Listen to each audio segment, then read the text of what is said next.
So welcome to Black Hat Hacking series. So in this video we are going to do a small practical regarding the silent exploits or maybe the semi-silent. So if you remember in our last video I have shown you some of the examples that what a silent exploit is mean about and how actually they look like even. But I just shown you a way or like a picture of these type of builders. Can you see it's written like fast silent exploit builder, and like there could be so many names like that, like HT silent exploit builder, fast silent exploit builder, cool silent exploit builder. So it doesn't matter, actually they are silent. So it's a builder. Builder means it's just a graphical access which use an engine behind it, and that engine actually generates a doc file for you. So my point is that I always prefer to use directly the engine rather than using this type of builders. Engine is always into a code form. So the real exploits always look like this, like I have, which we have tried to do some changes. Like they always look like into a code form. This is exactly an engine which is being used to generate a doc file. But these type of builders are mostly like, built by some type of scammers. They say, okay, buy our builder and it generates a doc file. Actually, it's not the beauty of this builder. It use always an engine or this exploit file, a Ruby file behind it. This file is actually the thing which generates the file. Now, that's why they just make a very cool builders. They're very easy functions that you select just 2007, 2010 and generate. But they could be fake even. Maybe they do not have even the engine behind it. They just have this interface, so that you can see an interface and they can sell it to you. Because you just see, okay, they have something look like this, where you can give your exe, you can give the license and you can generate a doc. Maybe it doesn't even generate, it's just a dummy software. So, but if you have the engine, like the one I have, obviously I have the real thing which actually generates it. So I always prefer to work with the directly code exploits, and that's how the exploits always look like. Exploits always primarily come with the Ruby file. I'll explain you how the codes look like and everything in a moment.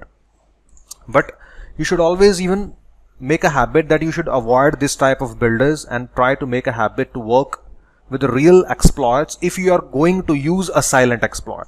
Or if you want to use some kind of Ramcos type of things, then you do not need to, need these even builders or not even the engine type of, the code type of exploits. But let's do a practical. Let's close this type of builders and let's directly go to the code level. So this is exploit, and if you see, I'll not make this video much complex. I'll just show you like how it have to be built. Basically, if you want to make your own exploits, you need to learn Ruby or some programming language. Or if you want to buy it, always prefer that you buy it into a code form, that raw form, engine form, which you can use anyway. You can also make a builder which can use this engine behind it, or you can also use it directly like into a code form. So if you can see, I'm including some of the modules for HTTP server, for file formats, the PowerShell, which is pre-installed language in the Windows 7, Windows 8 and 10, and I'm also including the exe modules.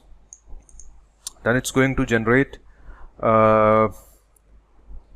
will show you the names basically, and then I'm also selecting the architecture, that whether it could be 32-bit or whether the victim could be 64-bit. It will work on both of them. But the platform should be only Windows. It will not work on any Linux or Mac or anything, because Microsoft Office can only be installed on the Windows. So first of all, it will verify that it's Windows only, then it will run, else it will false. And even you can see, I'm using the payload Windows/metapeta reverse_TCP. It's a very common payload. Reverse TCP means it will give you a reverse connection back, that the victim will connect back to attacker automatically. And it will save into a invoice.rtf file after it will be building, and it will use PowerShell to inject into the temporary folders. And after that, there are so many random functions are being used to generate hacks, and I think that's fine. So let's not make this video much complex, and let me show you how to use it. So first of all, I have to copy this exploit into my Metasploit folder. then we can use the Metasploit. So let's copy this this exploit in our Metasploit folder. Then we can use Metasploit as our main tool to use this engine. Now if you want to learn more about Metasploit, Kali Linux, or this type of hackings even, which are like related to little professional level, we'll also be running one more series after this Black Hat, in which we will be learning with the more advanced type of hacks through Kali Linux, Metasploits, exploits, etc. So I just copy it, that this is a command that you are saying that copy the file of which we have the name, which we have the doc exploit, and the path where you want to paste it. So copy,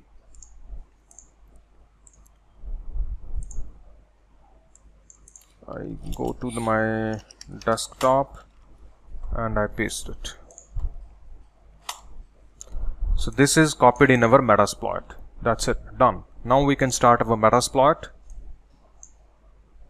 and we can use this exploit to generate a doc file. So now I search for same name which we have copied in it in the Metasploit, htdoc, and it found it.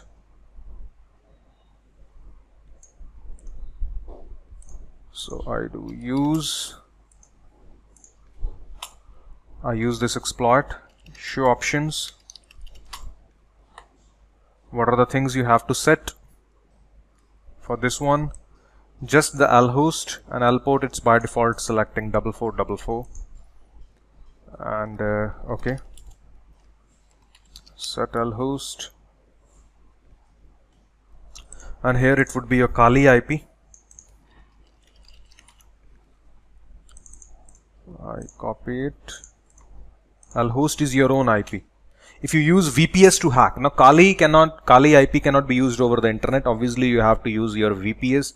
We can also install Metasploit on our VPS as well, and then we'll give in the L host as the VPS IP. Set payload, it's already set, but I set it again.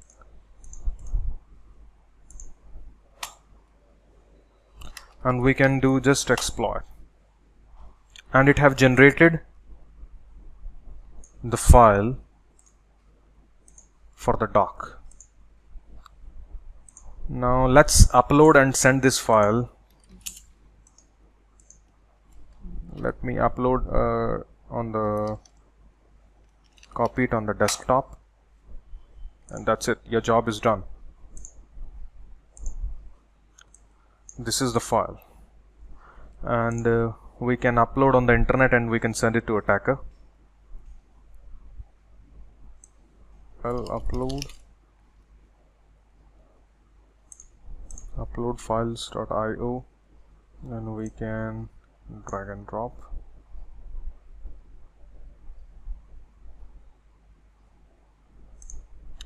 And this is the link, we can go there.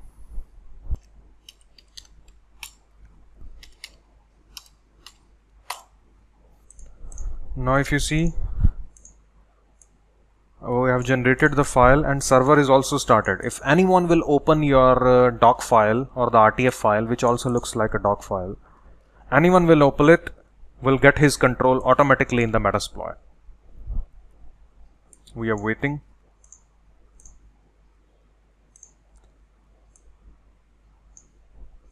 Slow download, save file, and that's it. Now Microsoft Office have to be installed, and once the installation finish, I'll show you how to double click the file and how to get the victim back on the Kali Linux. So the installation is ready. So what we'll do is we'll go to our downloads, and if you see, this is the invoice file which we have downloaded before. So let me open my Metasploit, which is waiting for the victim. And if I double click this file, it says okay, yes, nothing is there in the doc file. Okay, that's it. And if you go to Kali Linux, you'll see one request is coming, something is happening on Kali. One request is coming from the victim, delivering the stage, and one session open. That's it. You got the control of the victim. So what I'll do is sessions -I to interact. What's the session number? 2. And we have the meterpreter. Sysinfo, we are on Windows 7. Screenshot is saved in the root. What's the name? HH. You can see that's what it's opening on the. So if you do run VNC, you can also see the live screen of the victim. Okay, if you see, this is the victim screen you are viewing. If I minimize something, you'll also see it's minimized here on the Kali. So there are so many things basically which we can do while to control the victim through the Metasploit as well, same way like you control from the Ramcos. But this one is little typical because as you have to do commands for everything. So this Kali Linux and the Metasploit is very deep, which we will be covering in our next series. So right now I hope you got an idea how the silent exploits work, but the one which I have, it's the semi-silent, because it's not completely FUD, and it could not even run on the very latest 2016 version of the Microsoft Office as well. But still I will call it a semi-silent. But let's scan it, its detection ratio, that how much antivirus detects it.